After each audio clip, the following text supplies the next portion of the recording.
see Jadarian Price being utilized in this Seattle offense? On all three downs, right? I mean, this coaching staff has spoken a lot about, all right, George Holani is going to be our third down back. It's going to be a timeshare. It doesn't pass the sniff test to me. First-round running back is a first-round running back. You want to get that guy the football. And now Price is an interesting cat because in college he was splitting time with Jeremiah Love. And so in his last 2 seasons at Notre Dame, he never averaged more than 10 touches per game. It's a warranted question, what can this guy be with a full menu of touches? At the same time, though, he wasn't like a scat back. He wasn't like only passing downs. They would use him on 1st and 10 in pass protection. He has all the skills. We just haven't seen it at volume. Now, the Seahawks were not a good running team last year, and they're expecting a first-round rookie running back to step in and at least contribute as a ball carrier, if not be the primary guy. So very high expectations for a guy who we think can do it as a 3-down back, but we haven't seen it yet. How do you handle the pressure?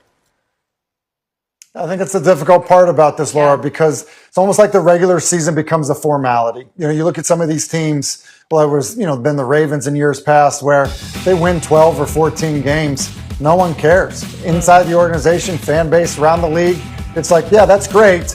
But what about the postseason? Because that's been the problem. I think that's exactly where the Bills are right now. And I think it's a scary place to be because when you get into the postseason, now all of a sudden the magnitude, basically all of the pressure gets pushed to right then. And so, I mentioned it with the Ravens. I was with the Eagles in the early 2000s, and it was like, hey, they'd been in the NFC Championship game, I think, three or four times in the prior seasons and couldn't beat the Rams. And it was like, you know what? Let's just get the game at the Vet rather than have to go play the greatest show on turf in St. Louis. Well, so the regular season was just like, you just were waiting for the postseason to come. Well, sure enough, home field advantage at the Vet, ended up playing Tampa. I can just tell you that like the pressure that felt like it was on that team because it was like nothing really up until that point mattered because this was the hump that they had to get over. It just, it changes things. And I would just say for the Bills, what's scary about that is you're doing it with now a first-year head coach, which, I think is a pretty tall task.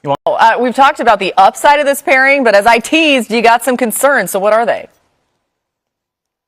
Yeah, it's the concern of the fit. Ben's point is well taken. KOC has been a little more flexible than maybe I'm giving him credit for here, but what I do feel pretty confident in is that they want to be an under-center offense. They've been under center 47% of the time under Kevin O'Connell. Kyler Murray in Arizona, not under center very often, only about 5% of the time under center. And so that's kind of by design because Kyler isn't the biggest dude. Like he has been operating out of shotgun, out of the pistol, going back to his time as college. You can see the field more, easier to get him involved in the quarterback run game. That's what's worked for him. And so they're going to have to find a balance, whether that means more pistol, whether it means moving Kyler out of the pocket more often.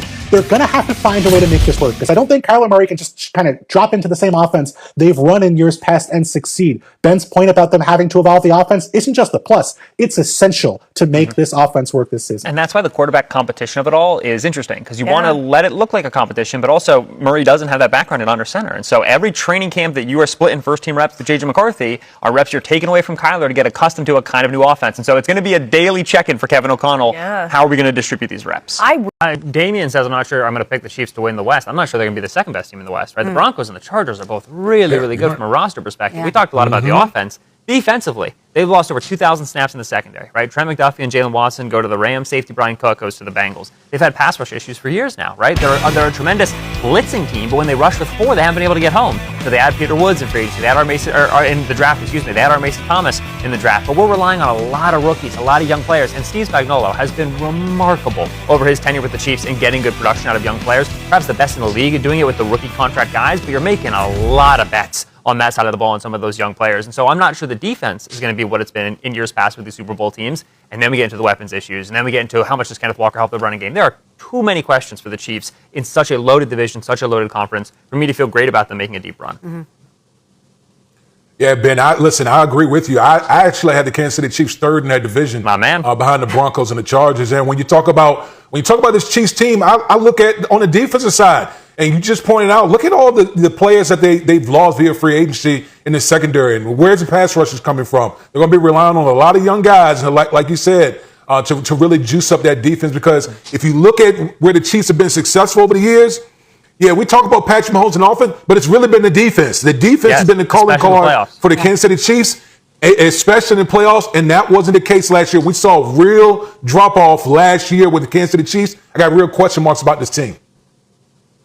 I'm not as concerned, just to push back on the defensive side of the ball, because think about it. When some of the defensive studs leave, L'Jarius Sneed a couple years ago, the defense was still top notch. So I'm not as worried about the 2,000 snaps gone and Jalen Watson and Trent McDuffie. They addressed it in the draft, and you're addressing it by Steve Spagnuolo. Now, pass rush could still be an issue, but I have a lot of confidence in the defense. My concerns still lie on the offensive side of the ball with the targets, drops, tight end, receiver, who's going to step up. That's where my concern lies. So many questions about this Chiefs Just team. 3 people saying the Chiefs aren't going to be good. It's going to look great in January. Real excited about these clips when we get to playoff time. Yeah, but I am excited about this team's future. Drake May, 2-time Pro Bowler in his first 2 years. You think about adding Romeo Doubs, adding A.J. Brown. That was the weakness of this offense. It was the receivers. Then you go to the pass rush. Okay, what do? You go and draft Caleb Lomu in the first round. Then you also have Will Campbell, who's been working in the offseason. Maybe he's going to stay at tackle. Maybe he's going to play guard. And so I'm excited for the long-term future of this team. The question is going to be for the present. How does this New England Patriot team overcome adversity? There's all the talk about the coach and what happened with him, and all of a sudden, will this team come together? Will this team divide apart? And so I think the weaknesses have been addressed from an on-the-field perspective. My biggest concern is not just the strength of schedule on the outside, but the nucleus on the inside. A.J. Brown is a leader who's going to come in and lead. Romeo Doubs can play that position. I think about young guys like Travion Henderson, right? Young guys in that nucleus that can help keep the team together. That's my biggest concern, in addition to, of course, the other powerhouses and the defenses in the AFC. Guys like Will Anderson and Danielle Hunter, the Texans, the Broncos pass rush. Those are also external concerns as well. Hawk, what do you think about JSN and his production last season and him being number 3 on this list? I'm with Mike T. Now, look, I actually will. When you talk about JSN, and I think for a lot of people that watch him, because it might not look the way that you're typically used to seeing the number 1 wide receiver in the league operate, but everything he does is, like Mike T says, it's at a high level. And I would even go as far as to say I'm okay with if he is number 1, putting him up there with Justin Jefferson and Jamar Chase. Again, it's different, but his versatility is vast. You put him in the backfield. He was the best slot receiver in the league last year. What did he do this year? He went out and put 80% of his snaps on the outside and led the National Football League in receiving. So I don't think there's more to be seen. This is with Sam Darnold. Sam Darnold's a great quarterback, and he's developed into truly one of the better quarterbacks in the NFL, but nobody would have been pointing at JSN had he not had the year that he did on the outside with Sam Darnold as his quarterback in their first year together. He is absolutely lights out. I think the 40 time, the 4.48, and to watch how smooth he is, how much of a technician he is, how much of a feel he has is a lot less identifiable to the naked eye that people don't understand just how great JSN really is. All right, number 5, I'm putting Joe Burrow here. I love this guy. And I can't wait. I am going to look to the football gods heavens and say, can you keep this guy healthy, please? Can we protect him? Can we also knock a few points off the other team's score? Yeah, can his defense not give up 35 every game? Can we just give him a lead that that he can protect? Because the defense ain't doing it. You know what I'm saying? Jamar Chase was number 1 in wide receivers on Jeremy Fowler's list. I'm putting Lamar here just out of respect of he's got 2 MVPs. Could have had a third, in all honesty. So I'm putting Lamar here at 4, and I do look forward to seeing what he can do this year with his new offensive coordinator coming from the Ben Johnson role and Declan Doyle. We'll see. I wish they had a true number 1 receiver. Yeah, man. That part. Number 3 on the list, I'm putting Matthew Stafford here, baby. He's my MVP, as you know. From your favorite team. I'm a passionate Rams fan. Guilty as charged. Passion. Guilty as charged. I love watching him play football. And he just doesn't have the legs down. That would put him higher on the list is really the way I'm putting it. Doesn't need it? Doesn't need it. Yeah. Doesn't need it. So these 3, and it's now down to Mahomes and Allen. If this was any other year, I'd go with Allen here over Mahomes over Allen, but Patrick is still Patrick. And I can't wait to see anybody that thinks that he's I can't wait to see how he feels slighted or using anything as a red ass. I will just say this, based on dance moves and seeing those in person recently, looks pretty healthy to me.